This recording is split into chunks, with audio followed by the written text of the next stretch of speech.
Welcome back to another episode of A Gift from Adversity. My name is Juri Love. I'm your host. Thank you very much for tuning in. Today we are recording episode 132. Before I introduce my guest, I want to introduce my book, which is the same title as this podcast, A Gift from Adversity by Juri Love. It's available on Amazon. The subtitle of this book is Overcoming Sexual Abuse, Domestic Violence, Bullying, and Homelessness. After I published this book, I got a lot of messages from all over the world. People are sharing their stories, and I felt compelled to start this platform where people can share their adversities, but not only that, tools that they use to overcome and a gift that came from it. So let's invite today's guest. Hello, Stephanie. Thank you so much for coming here.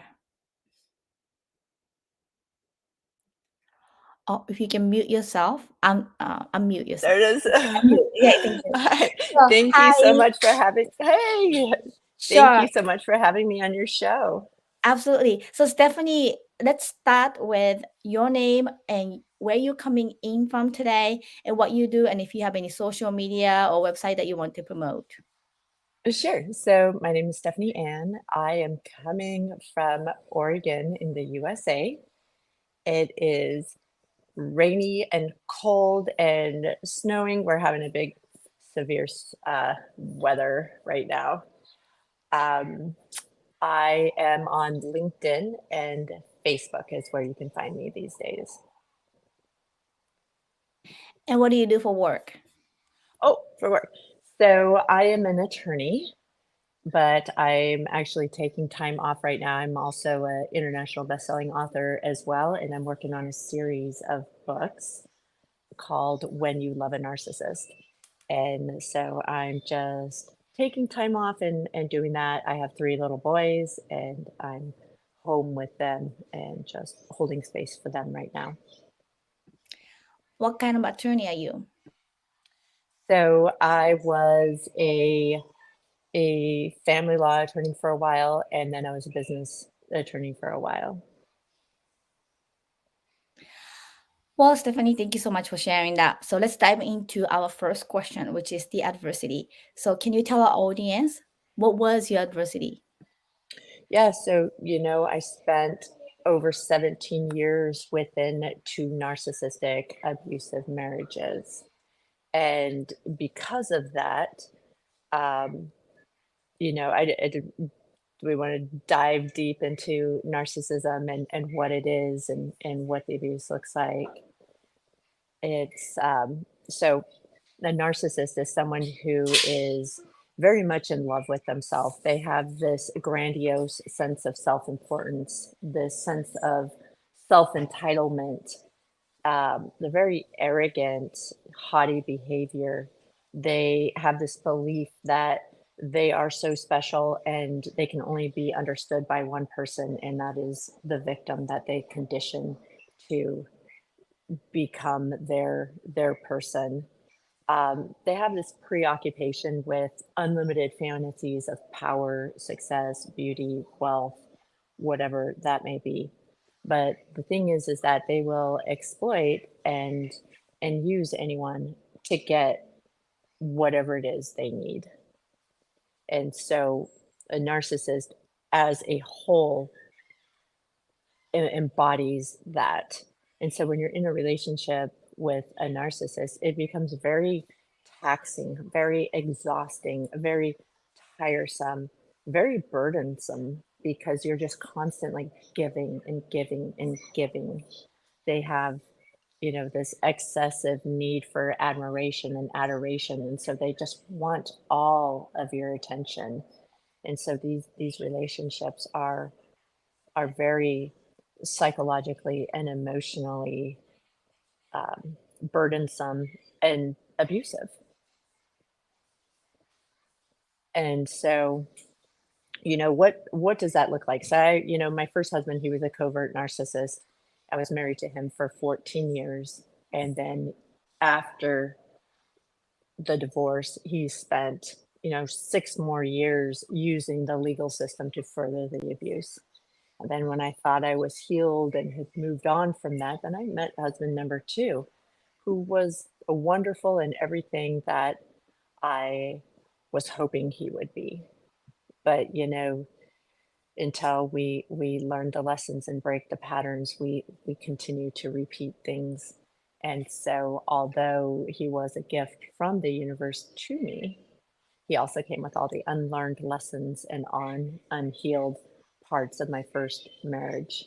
And so, let's look at what is the cycle of narcissistic abuse.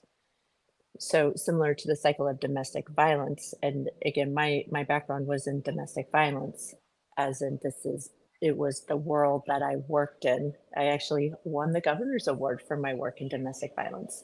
But 20, 30 years ago, when we were focused on domestic violence, we were really focused on physical violence. But what happens when you're in a relationship where it's psychologically and emotionally abusive, coercive control, and it happens slowly over time? It didn't fit the cycle of domestic violence. And so for many, many, many years, I did not consider myself a victim of abuse. And so, what is the cycle of narcissistic abuse for any of the listeners out there? So, it starts with the idealization phase, and then the devaluation with intermittent love bombing, and then the discard. So let's start with the idolization phase.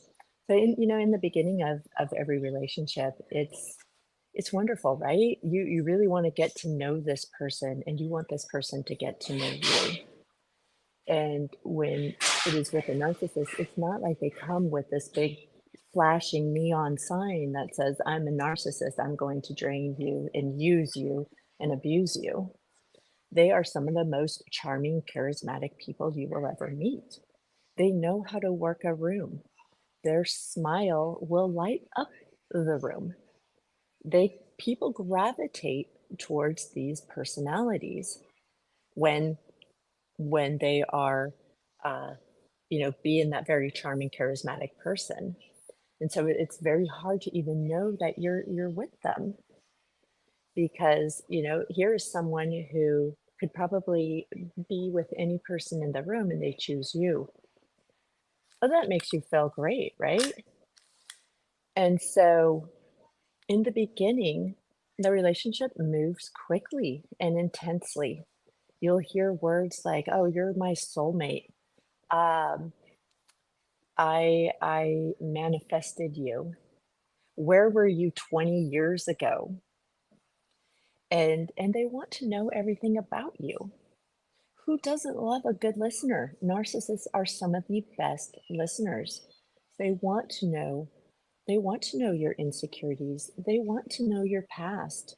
They want to know who you are on this deep level. And so you really do feel like you have found your person. I remember my girlfriends would say, and it's so hard to find a guy that will open up and really communicate. I'm like, well, I don't seem to have a problem with that. I'm finding great communicators. They want to communicate, they want to know all this stuff about me. Well, in hindsight, they want to know all that stuff about you because later on during the devaluation phase, they use it all against you. So in the beginning, you feel like you have found your person. They become the person that you want them to be. They become your best friend. They mirror your values. They mirror you. They mirror your hobbies. They mirror everything about you. And they become that person because they know that's the person they need to be with you. Remember, narcissism is a disordered personality. They have multiple layers of protective self, so it is easy for them to put on this new identity to become the person you want them to be. But see, when you're in it, you don't know that all of this is happening. You just think you found your soulmate. and you feel lucky and grateful. So that's the idealization phase. Then the mask comes off because a person can only pretend for so long. And that mask comes off when they feel that they have hooked you. And when I say hooked, I mean you're you're in a point in the relationship where you you love them. You're talking about moving in together, or you do move in together. You're talking about marriage, or you get married, talking about having children. You have all these future fantasies that you both have created together that you want to create in the future. And so the devaluation happens once they have you securely hooked on them. It can happen in, it can take a month because these relationships move very quickly. It can happen within a year. It can happen in a year or two. But people can only pretend and keep up this false sense of self for so long. So for me, with my second husband, the idolization phase was great. He was wonderful. He was perfect. He passed the brother-in-law test. My brother-in-law was a sergeant in the police force. My brother-in-law loved him. My family loved him. He wanted to do all these things that I loved to do. They were all his goals too. I told him I was ready to sell everything and go sail around the world. Guess what? He was ready to sell everything and go sail around the world too. That was his passion. Well, it wasn't, but it was because he wanted to become the person I wanted him to be. And so things moved very rapidly, very quickly. We moved in together within like 5 months of knowing each other. We got married very quickly. And this was all in 2019. I remember 2020 hit and the world fell apart. 2020 hit for us. We got married in December. Excuse me. We got married in December 2019. And then the world shut down end of February, March. And that's when he took his mask off and he became a different person. And so it was very, very confusing. It's very confusing not having the mask come off when the world shuts down, but having the world shut down and the mask come off. And here we are, we're all stuck together, right? It was a very, very confusing time. And so that's when the devaluation started. So the devaluation phase is when they start to manipulate. It is when they start the gaslighting, the coercive control. They say being in a relationship with a narcissist, when the devaluation phase starts, it's like a death by 1,000 cuts. Because when you're in it, you know it's not quite right, but it's very hard to pinpoint what that not quite right is. It's really when you step outside of it and you look back in and you can see the totality of, oh my God, what did I just go through? So, for any of the listeners who aren't sure what gaslighting is, because it does seem like it is a phrase that is thrown around a lot lately. Gaslighting is when you manipulate another person into doubting their perceptions, experiences, or understanding of events. It is a form of emotional abuse. In fact, it is a highly calculated form of manipulation, and it involves destabilizing you over time. They gaslight because gaslighting helps the abuser avoid any blame or responsibility for their actions and behavior. And then they play on your insecurities and they attack your self esteem. Because again, going back, this is all about power and control. So the abuser wants to control you. They have a very low self esteem and they want to undermine and overpower someone they fear losing. And so they will intentionally lie and deceive you, even if you have all the evidence of the contrary. they will deny it to your face and say that didn't happen, and they will play with your perception of what actually happened. So, for example, we're going to go back to my first husband. We haven't really touched on him. My first husband was a covert narcissist, and he was a cheater. So remember, narcissists need the affirmation, the adoration, all of that stuff. And so if they don't get it from you, they will go seek it from other people. And so with him, I had all the evidence that he was having all these affairs. And he would deny it right to my face. I'm not having an affair. I didn't do that. That's not happening. You're reading way too much into it. Even when he left and moved in with another woman, he still denied that he had an affair. So narcissists live in their own delusional world, and they try to create that delusion in your mind as well. That is what gaslighting is. They intentionally lie and deceive to confuse you. And this is where, when you hear people say, well, they had this Dr. Jekyll, Mr. Hyde personality, because it's one moment they're great and wonderful, and the next moment they're a completely different person. Again, it's a disordered personality that you are in a relationship with. So over time, gaslighting is extremely harmful. It creates self-doubt in you. They will tell you, no, you are the one with a disordered personality. You are the narcissist. You are the one that is bipolar. You need therapy. You need help. And so what happens is that they slowly start to condition us to become the person they want us to be. Do you see how that role has reversed? In the beginning, in the idealization phase, they become the person that we want them to be. And during the devaluation, we slowly become the person that they want us to be. There's that shift. And so some common gaslighting phrases are, you are so sensitive. You are just taking everything so personally. Stop taking everything so personally. I'm just speaking my truth. If you can't handle the truth, that's on you.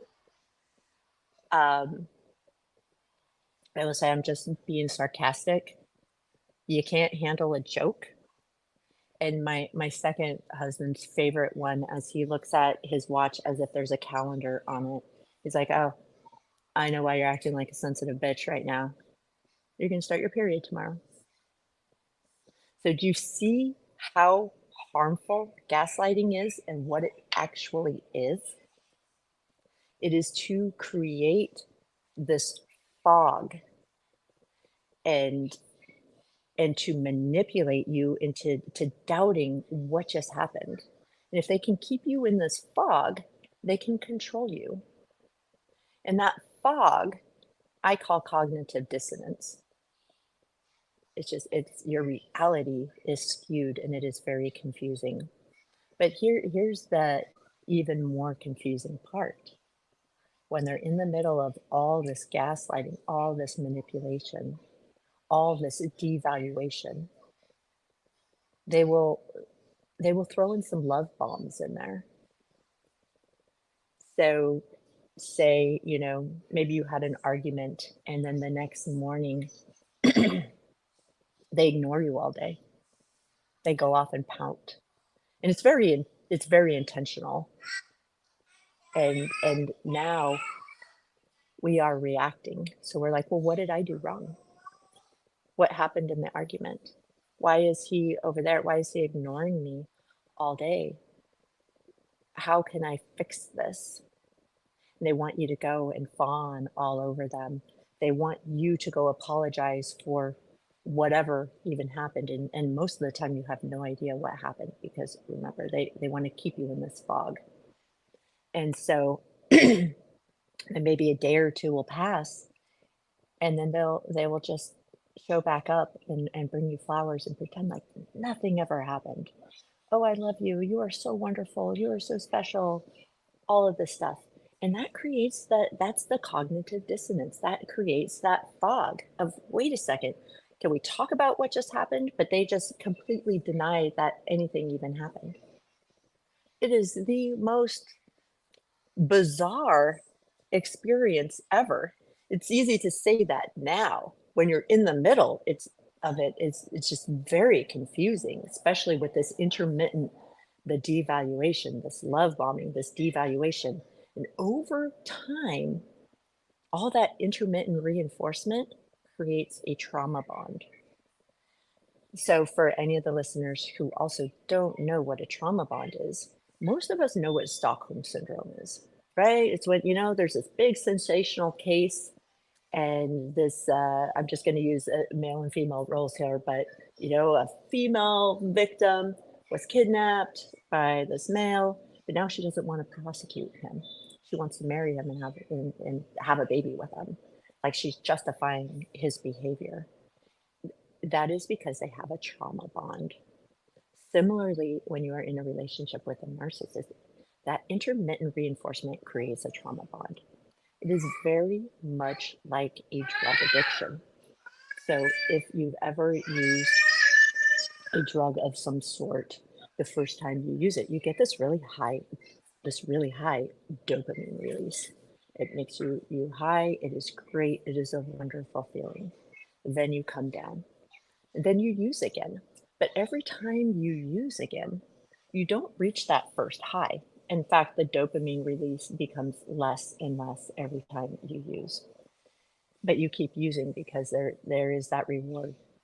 And so it is very similar with a trauma bond with a narcissist. You get that reward, and that reward is the love bombing, right? We're seeking their attention, we're seeking their validation, we're seeking their love. We want those things. And then they withhold those things from us for a day, 2 days, a week, a month, whatever it is, they withhold that. And so we're like, we would do anything to try to get that reward back. And so when they give us a little bit of a reward, it gives us that little bit of a dopamine rush. But we stay because we keep hoping for that first high. And that first high is the person we fell in love with in the idealization phase. But remember, that was all fake. That person did not exist.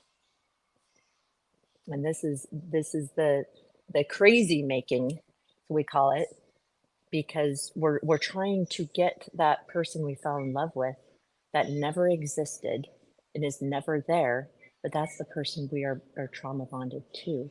And that is why we stay in these relationships longer than we should, because we keep thinking, well, what if I change all these parts of me? What if I lose 10 pounds? What if I, become this to get that first person back?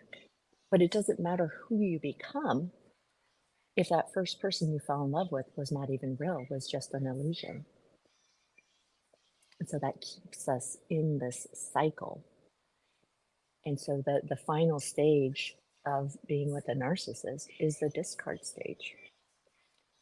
And it's exactly how it sounds. What do we discard? We discard garbage, right? We discard something we've used up, something that no longer serves a purpose. We discard that. And similarly, when you're in the relationship with a narcissist, there will come a point where they will either physically discard you or emotionally discard you. And that means removing all of the emotions out of it. You become roommates. You live under the same roof, but you're not a romantic, intimate partnership. Or they throw you away and they go find new supply. We say supply because that is what fuels the narcissist behavior. They need that constant adoration, admiration, attention.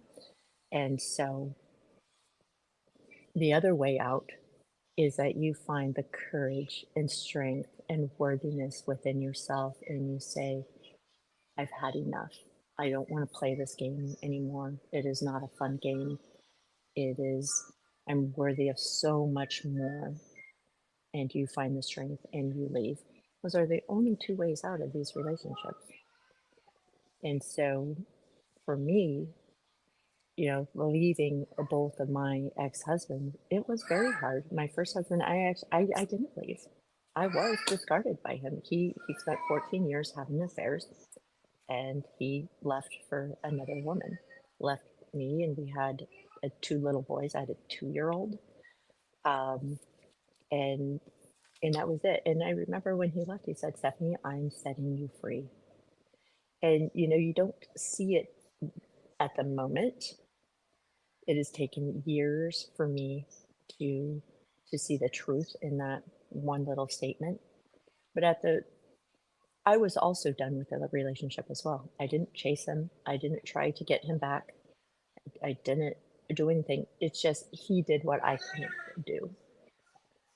And I know that there's a lot of people in those positions where it is very, very hard to leave a trauma bonded relationship. And how did you leave the second marriage? So the second one, it was kind of mutually exclusive. He went on a narcissistic rage, which was the most terrifying thing I've ever witnessed. And again, he wasn't physical until then.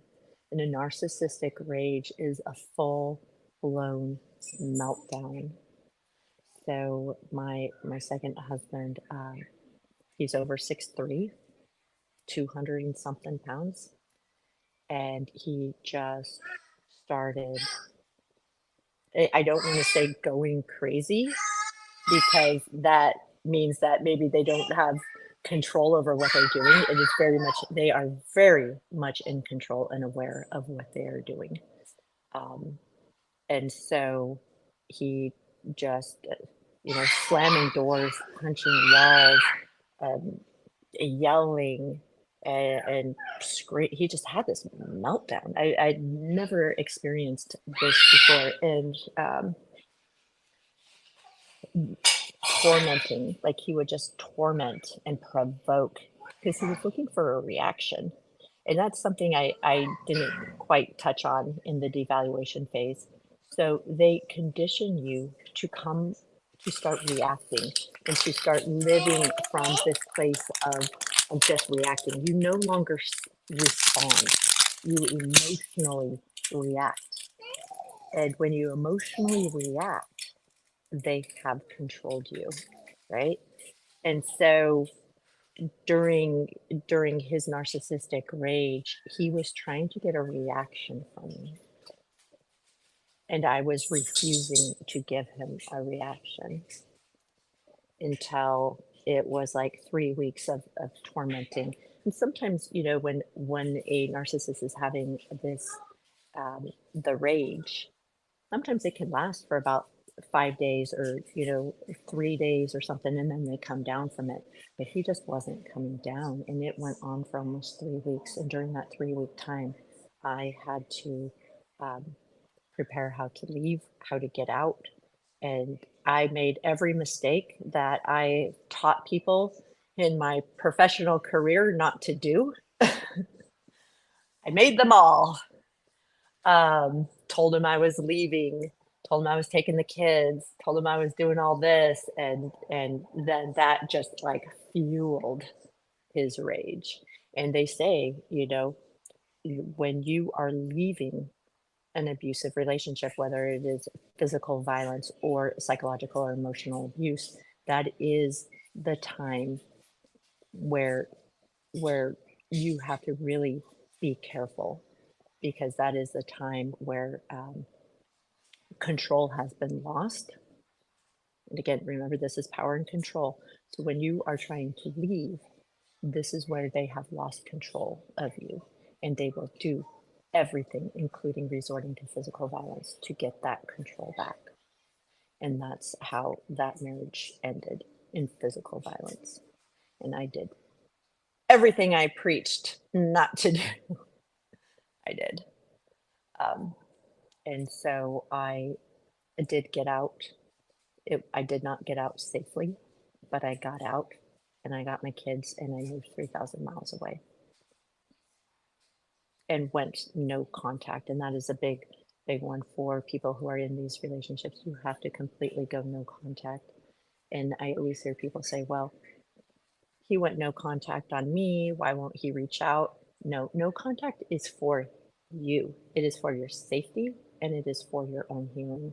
Because if you don't go no contact, it leaves the door open for them to come back and hoover you back in. And hoover is the word, like, that hoover vacuum. They will suck you back in.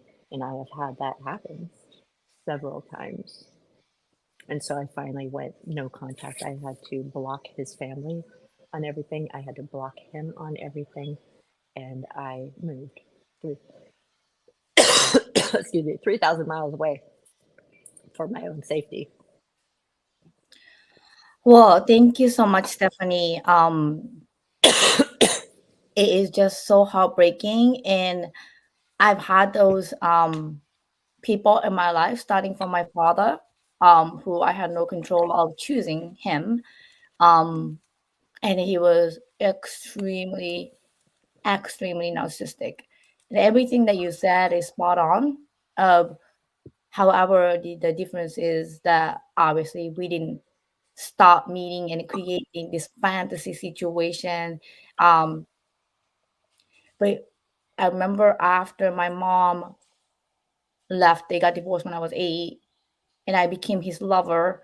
I was 8 years old, and then he started this weird admiration stage of me and my physical Mm-hmm. appearance and all that stuff, and then devaluing, Mm-hmm. beating up, but then the love bomb and trauma bond. Those are the words that I never heard until today. But then now I feel like I got diagnosis of what he was doing to me. But Mm-hmm. also, my relationships that I've had those because I attracted based on how I was raised by my narcissistic dad. Um, that I attracted, unfortunately, those people, and then went through the situations where you had eloquently depicted that, um, the first fantasy stage, and then matching what you want to do is like really interesting because that had happened to me, and then I didn't know it was a fake one, and then I didn't know that admiration stage that they need to crave to cheat on people, and then I've had that, and then gaslighting that, oh, you're sensitive, you have trust issue, Mm-hmm. but it was obviously he was cheating, but you have trust issues. I don't have trust issues, but Yeah. it's the form of the gaslighting in a form of, I think, what you had again, like eloquently diagnosed that admiration stage that they crave for, because once you end those stages, once you go through this phase one of, oh, you're amazing person, you're fantastic, you're in love. And I feel like once you end and secure lock that person in, that adrenaline part of it, and then the game ends. So they have to seek from other women or other partner that Mm-hmm. you are no longer providing him or her. And it goes to both end. I think I've heard from other relationship, other gender as well. So it's not just men, but some, No, it's both. yeah. So Mm-hmm. I'm just advocating for any gender in this case that we oftentimes don't realize, and then the psychological abuse part of it is really discreet. It's not obvious Yes. that you don't have Yes. bruise on your face, then like your girlfriends will be like, are you okay, type of thing.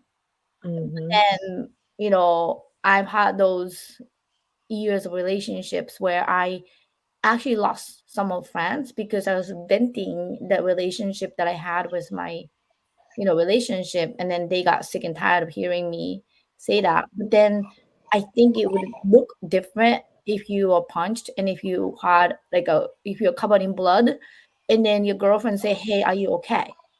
That's a different Yeah. story. But then psychological and verbal abuse with the narcissistic people, your emotional injury is deeper and then invisible. It's so hard to detect. Yeah, absolutely. It is so, so challenging. And that's why in the beginning I was saying it's like death by a thousand cuts, because it's you don't always you don't you know in the moment that it's not right. But when you're in that fog, you don't see the totality of everything that has happened. It is only when you step outside of that relationship and say, "Oh my God, it is so much more destructive than I thought." Because, like you said, it is slow coercion over time. And then we slowly become the person, the robot, the person that they want us to be. And you don't see it because it happens slowly. It's so scary. And then, I think one of the things that school should teach is relationship and how to detect narcissistic, like, Yes. things that, physical class, or like, safe class, or anything that people don't talk about. And then the kids I, exposed to it. And then we don't have any education around it until we are in it. And then also we mhm. don't have education of how to identify, how to get out of it either. So, Yeah. Stephanie, question for you. I know that you had two marriages with a narcissistic partners, but do you recall in your childhood that maybe caused you for attracting these people, or did you have any, like, idea what caused you to, especially second marriage, to attract the same partner, or was it completely a surprise? So, yeah, I can answer all of those. So, growing up, I came from a very peaceful, loving, wonderful family. My parents are still married. Um, they modeled a very healthy relationship. And so, but that was not the issue. But having been through all of this and looking at like generational trauma and how you can become more susceptible to certain things if there is a family pattern. And I have several grandfathers who were narcissists, and my older sister and my youngest sister were also in narcissistic abusive relationships. And so there is that um, heredity link, although I truly believe that um, environment plays more of a factor than that. And so for me, when I met my first husband, he also came from a very loving family. His parents are still married. They've been married for like 55 years. And in fact, when he left me, he disowned his parents because they set firm boundaries with him and they continued having the relationship with me. But my first husband, as a child, was diagnosed with oppositional defiant disorder. Opposition defiant disorder is a childhood personality disorder that can morph into one of those cluster B personalities as an adult, the antisocial personality, narcissism, whatever. Um, so for me, though, I truly believe I was stuck in this victim mindset for a really long time. And when you're stuck in this victim mindset of why me, like why is all this bad stuff happening to me? Why am I creating or attracting these people into my life? Um, when you're stuck in that victim mindset, you can't see the lessons. And I truly believe that until we see the lessons, we don't know exactly what needs to be healed, what needs to be released. We don't know how to break those patterns until you can actually see what those lessons are. So, for instance, when my first marriage was over, I thought I was healed. But when you leave a narcissist, it is as if you have left an occult. You are brainwashed, and you really have to rewire your thoughts and rewire your mind and your brain. And so I did not do that. I did what a lot of people do. Uh, Time will heal. Let's give it 2 years and I'll be healed, right? I mean, how many people say time will heal? Well, time will heal when there's a breakup from a healthy relationship. Then you can say, okay, well, time will heal. You just, you know, find some hobbies, some interests, and you will eventually get over it. That's not what happens with a relationship with a narcissist. Time does not heal. In fact, time just keeps you stuck and keeps you unhealed. I've talked to many people. They've been out of it for 5 years and they still aren't going anywhere. They have not healed. It is because you have to rewire your brain and rewire your mind. Again, because we have been brainwashed, we have been conditioned. Remember, in the devaluation phase, they want us to become a new person. So we become this other person. So in order to heal, you have to unbecome that person that they created. And so when I moved into my second relationship, I made a list of all the qualities that I wanted in a man. Divorced dad with just boys, because I'm a divorced mom with little boys. Tall, dark, and handsome, a beautiful smile, all these things. And oh, I threw it out in the universe. A week later, I met a man who checked off every single thing on my list. I was very, very specific. He checked everything off.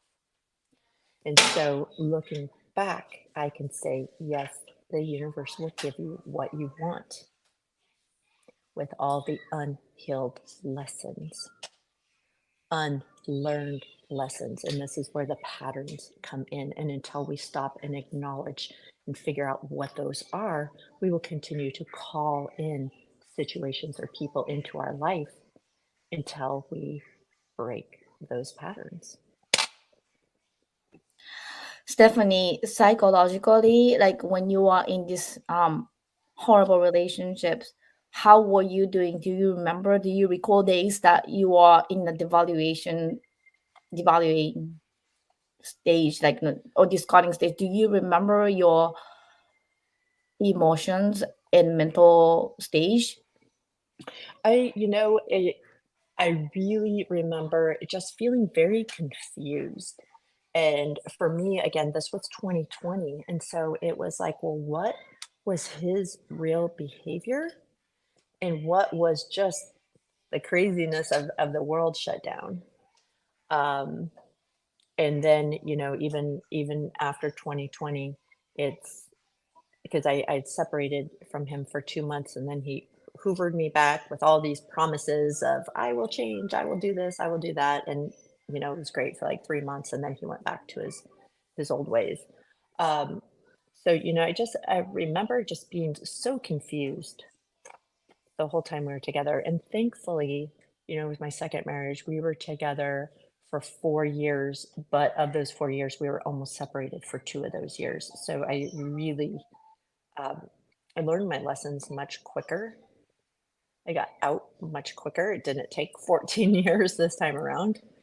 But the big thing was just the feeling of just being so confused, so overwhelmed all the time. Like, the relationship just became a burden. I was doing everything. We had 6 little boys between the both of us, and, 3 of them were in private school, so they had uniforms and all this stuff, and they all played soccer on multiple soccer teams, but I was the one doing everything. Like, he never helped with anything. So it was like, okay, I'm involved in all this school stuff. I'm driving kids, and it was when they're in private school. It's not like there's a school bus you can put them on. So take them to school. You have to pick them up. You have to make lunches. You have to be involved. And then they all played on all these soccer teams. And then I was the one in charge of all the bills and paying all this, all the doctors, all the dentists, all this stuff. And it's like the relationship just became a burden. And someone who has had healthy relationships modeled, it's like, well, when is it going to get good again? When is it? I'm constantly trying to make him happy because he's a very unhappy person. And so you sacrifice your own happiness trying to get someone to be happy when you are not responsible for another person's happiness or another person's well-being. And one of the big lessons that I learned was I need to come first. I need to put myself first, and I my needs and my wants and desires are important, because when you're constantly giving and giving and giving and giving and you get nothing back, that's draining. That drains a person. And you're giving from like exhaust fumes because there's nothing left to give, but you still manage to find some fumes out there to give, right? It's very exhausting. Well, thank you so much for answering my questions. So let's move on to the second question, which is one of my favorite part of the podcast. People who came on my show, you are my 132 second guest, and Woo! I'm honored to have guests from all over the world.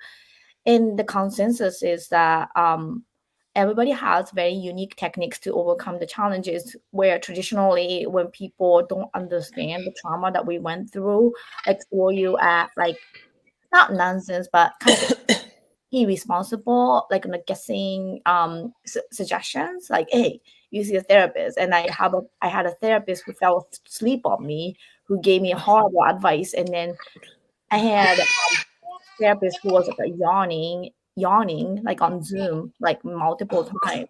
And then, that's not the solution Yeah. that people say to go to. So, Stephanie, I know you published the book and I know you're speaking publicly, speaking out. But what was the technique or tools that you used to overcome these challenging situations that worked for you? Yeah, so, I agree with you. So many people rush to talk therapy right away and forget that there are so many other modalities out there. And unless the therapist knows the nuances of domestic violence and narcissistic abuse, they are not going to be helpful for you, because it is the brainwashing. And so that is my first suggestion. If you are going to go to talk therapy, make sure they understand that, so that they can actually give you correct advice. Otherwise, you're just wasting your time. But there are so many wonderful healing modalities out there. So for me, going back to 2020, I had split up from my second husband, and I was just really desperate for something, because I didn't know what had happened to me, but I I knew I needed something. And so I found out about EFT, which is emotional freedom technique. It's tapping. And I thought I was signing up to work with a practitioner. I had never done this before. Everything in me said, yes, do this. I actually signed up to become a practitioner, which again, the universe divine knows what we need when we need it, when we are ready to receive it. And so I actually signed up to become a practitioner, having never even heard of EFT and never even have done a session before. But now I'm thrown into this group with, over 50 women, and we have to do hundreds of hours of EFT practicing on each other and on ourselves. And so I just deep dove right into it, and just hours and hours and hours every day. Would spend my whole day doing EFT, walking outside. Um, and And so that is what helped me. And what I love about EFT is it's a practice that really teaches you to sit with these big, heavy emotions that are coming up, whatever it is, sit with them, acknowledge it, feel it. And then you do another round of releasing and letting go. And then the program that I was involved with does actually a third round of tapping into the person you want to become. Because again, when you leave these narcissistic relationships, you have been brainwashed and you need to rewire your brain and you need to reprogram your thoughts. And EFT is a wonderful modality that will do that for you. I also did a lot of breath work and meditation, and right now I'm focusing on more of the meditation, more of mindfulness, and that's what has helped me. So for those who don't know about EFT, it's emotional freedom technique, correct? Yes, yes. Emotional freedom technique. And I just posted on a YouTube comment page about some link on healthline.com about the EFT. And I've heard, and then I'm not expert of it, but my one of my therapists told me about it. And I think one of the tapping is like here. Yeah, so I do. So there's a setup statement, and it is, you say it 3 times. So it's even though I went through all of this trauma, I still love and accept myself always. Can you tap? Even though, yep. So you're tapping on the meridian points of the body. And so the meridian points of the body, if you look at like Eastern practices, it's those acupuncture points of the body. And so I do the karate chop on top of the head, between the eyes, on top of the eyebrows, on the sides of the eyes, underneath the eyes, under the nose, under the mouth,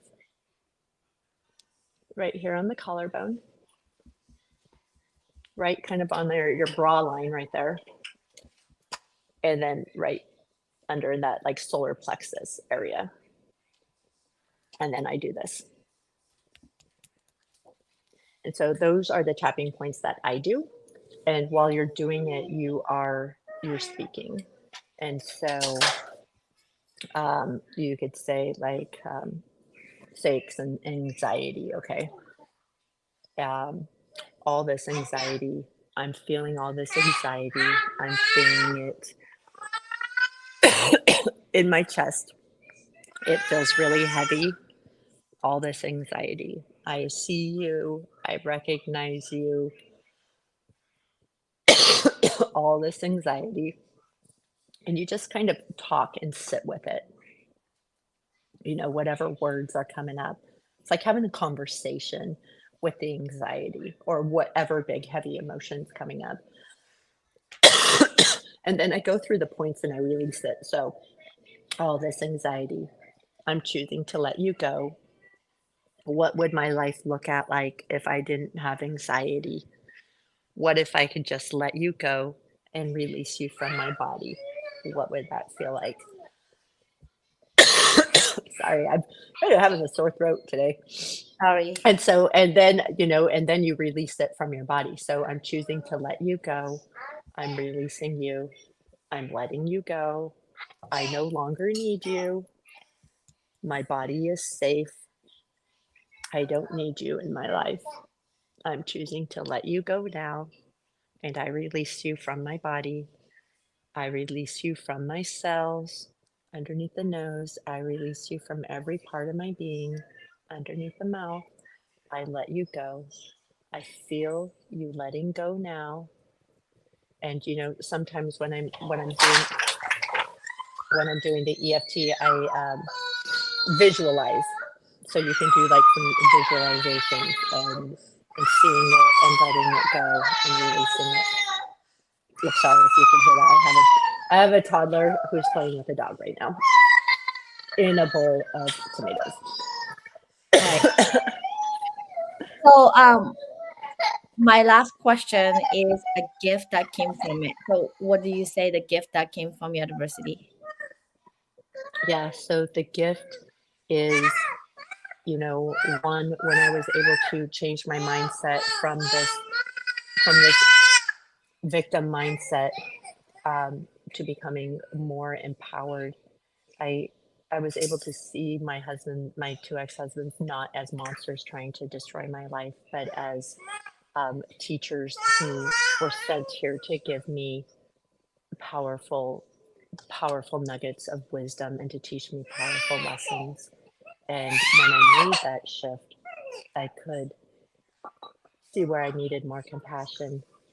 I could forgive them, and really I could step into my power. So I like to say that I went through this to gain the wisdom and knowledge that has propelled me into who I am today.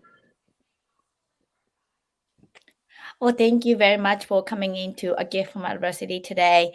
Before I let you go, if you have one advice that you can give to maybe somebody who's in a narcissistic relationship and trying to get out, what is the biggest advice that you can give? The biggest advice is that we cannot change them. And I know that you are staying so long because you're trying to get that first person back that you fell in love with. That person was fake. That person was just an illusion. And we cannot change them. We cannot love them enough to change them, and we cannot change ourselves enough to change them. So we have to let them go and focus on our own healing and our own growth. Thank you. Very powerful message. I am 47 years old, Stephanie, and then because of my child sex abuse and then all this abuse that I experienced that I've never really felt, or also the gender gap that I experienced in Japan, I never felt investing in me and loving me, and then me coming first because I was taught to serve in whatever the Yeah. situation was. So I really appreciate you uh shedding a light to this um, issue. And domestic violence is one of the things that we are brainwashed to not talk about, and it's such a taboo. I just Hmm. also want to let you know, Stephanie, I know you are an attorney, that in Massachusetts, there is a current standing bill that went to the committee to expand the domestic violence vocabulary during the restraining order, which is very powerful. It started with two of the state reps in Massachusetts. Um, Mm. one is Asian female, and then basically what happened was when you do the restraining order, when you file the restraining order, there's only four categories. One is physical assault, sexual assault, and then threaten to be killed, and one more. Um, harm, but then there's no psychological abuse, no emotional or verbal abuse Mm. in that restraining order. So that's the bill that's standing to pass. But once it passes, it'll be really it'll protect a lot of victims because Yeah, absolutely. psychological and emotional verbal abuse, how do you detect that, right? So like, I think understanding the power of thousand cuts that you mentioned, and in the state level and then with the law enforcement level, I think we can save a lot of victims, and then we can um, stand against domestic violence this way. So I Yeah, actually, no. yeah, I reached out to one of the state rep to co-sponsor the bill, so I was very proud. And then also I think it's definitely changing an awareness, and then domestic violence organizations such as, I just want to shout out Asian Task Force Against Domestic Violence, a task force in Massachusetts, and also domestic violence agency nonprofits called Love Life Now Foundation. I want to shout out to them, and then they are doing such a great job advocating for protecting the victims, and then just like you. Bringing an awareness. And then I'm very grateful that you came to this podcast. And then hopefully this conversation goes somewhere out there that maybe somebody is listening and then learning that this is not okay. And Uh-huh. it is, um, something that you should not tolerate. So I really am grateful that you came and then being so vulnerable and then being honest, using your wisdom and then, eloquency to really shed a light to these issues bravely. So thank you so much again. Thank you. It was an honor to be here, and just like you, I share my story because even if it can benefit one person, it is worth it. And like you said, shame tells us that no one will believe you, no one cares about your story. Um, this is an embarrassing topic. Don't talk about it. But we need to bring all this stuff into the light and have these conversations, because this is how we create awareness, and this is how we end this, by talking about it first. Well, thank you very much again. And thank you to our audience. And we have more shows coming up, so stay tuned. Have a great day. Thank you.